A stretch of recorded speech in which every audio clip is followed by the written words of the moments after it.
para finalizar essa primeira intuição aqui sobre a tensão elétrica, que a gente acabou de ver que é a diferença de potencial elétrico, a gente vai tentar relacionar onde que esses volts, onde que essa diferença de potencial elétrico aparece no nosso cotidiano.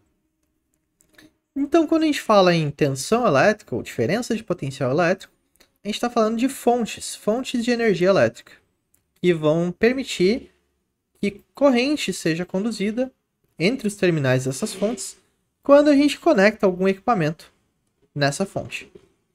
Então, vamos começar pelo caso mais simples, as tomadas que tem nas nossas casas. A maioria de vocês deve ter uma instalação de 220 volts. Aqui está mostrando 240 volts. Existem algumas diferenças entre cidades do mesmo país, entre países diferentes, pode variar um pouquinho, mas alguns valores típicos são, por exemplo, 110 volts, 127 volts, 220 volts, 240 volts. São alguns valores típicos de tensão em volts que a gente tem disponível nas tomadas de residências, as tomadas convencionais aí das residências. Agora, para chegar em 240 volts aqui, tem um longo caminho desde a geração da energia.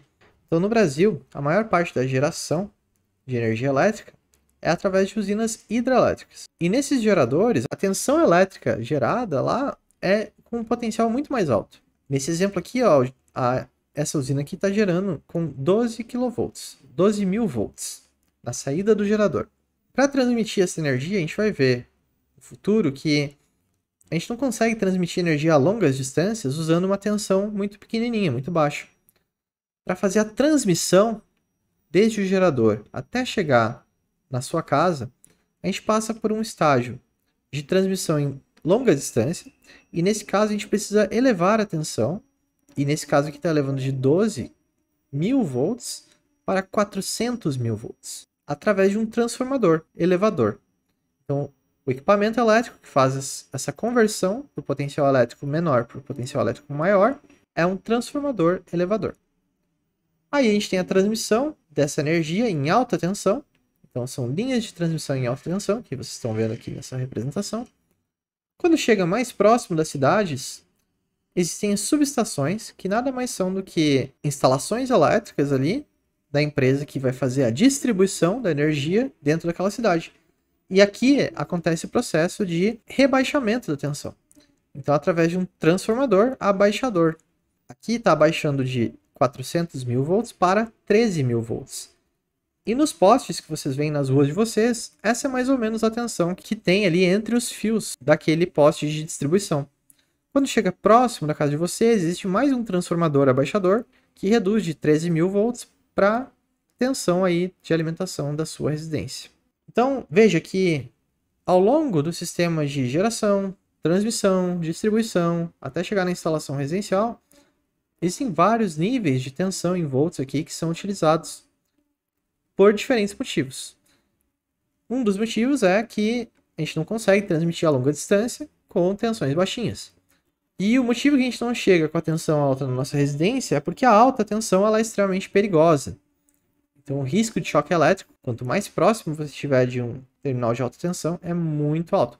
Justamente por isso que as linhas de transmissão, quanto maior for a tensão que os cabos carregam, mais alto tem que ficar aqui essa linha de transmissão, para que você consiga, primeiro, deixar isso bem longe aqui de fluxo terrestre, e também para que você consiga separar os cabos com maior distância. Então é necessário uma separação aqui entre os cabos, eles não podem ficar muito próximos um do outro, quando a tensão é muito alta, correndo o risco de curto-circuito, caso você não separe bem.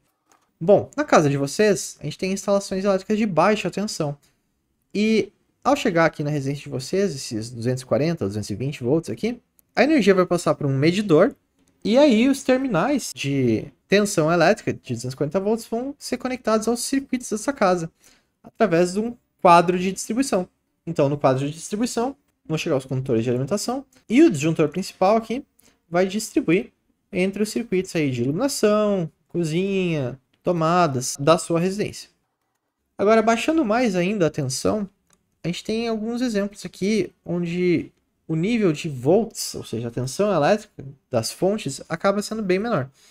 Então, por exemplo, pilhas e baterias, a gente tem pilhas aí alcalinas, por exemplo, tipo AA, com tensão de 1.5 volts. Tem baterias de lítio, que tem 3.7 volts. Essas duas aqui, ó. Algumas baterias alcalinas um pouquinho maiores, tem 9 volts, por exemplo, bateria de alarme. E temos as baterias aqui de chumbo ácido, por exemplo, de veículos. E essas baterias costumam ter 12 volts. Veja que não é só a tensão que interessa para cada um desses dispositivos, mas também a capacidade de carga elétrica de cada bateria ou pilha.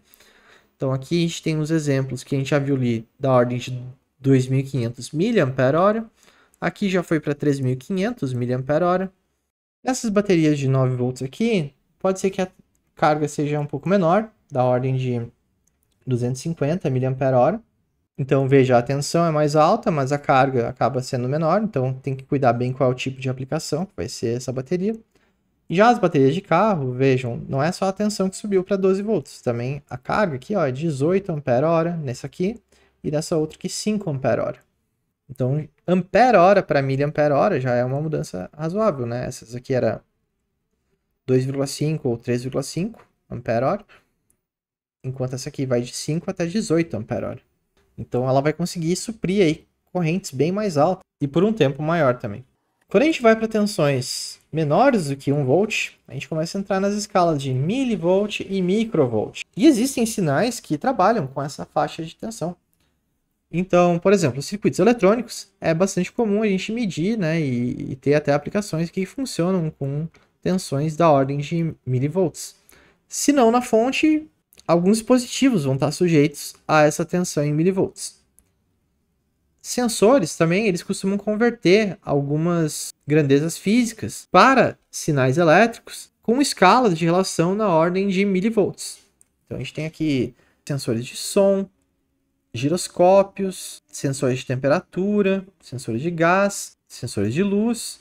Em todos eles vai acontecer alguma conversão ali que a gente vai conseguir fazer a medida através de uma tensão numa escala de milivolts para cada variação da grandeza original que está causando esse sinal. No corpo humano a gente também tem sinais elétricos, então o nosso corpo ele também transmite impulsos elétricos entre o nosso cérebro e os nossos músculos. E esses sinais eles podem variar, por exemplo, nos batimentos cardíacos, quando a gente faz uma medição de um eletrocardiograma, quando a gente vai medir ali o ECG, né? Os sinais que são medidos com os eletrodos e que o nosso corpo gera são da ordem de alguns milivolts.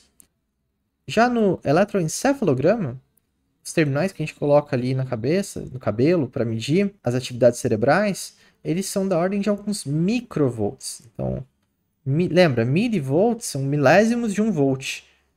E microvolts são milésimos de milivolts, ou seja, é 1 milhão de vezes menor que 1 volt.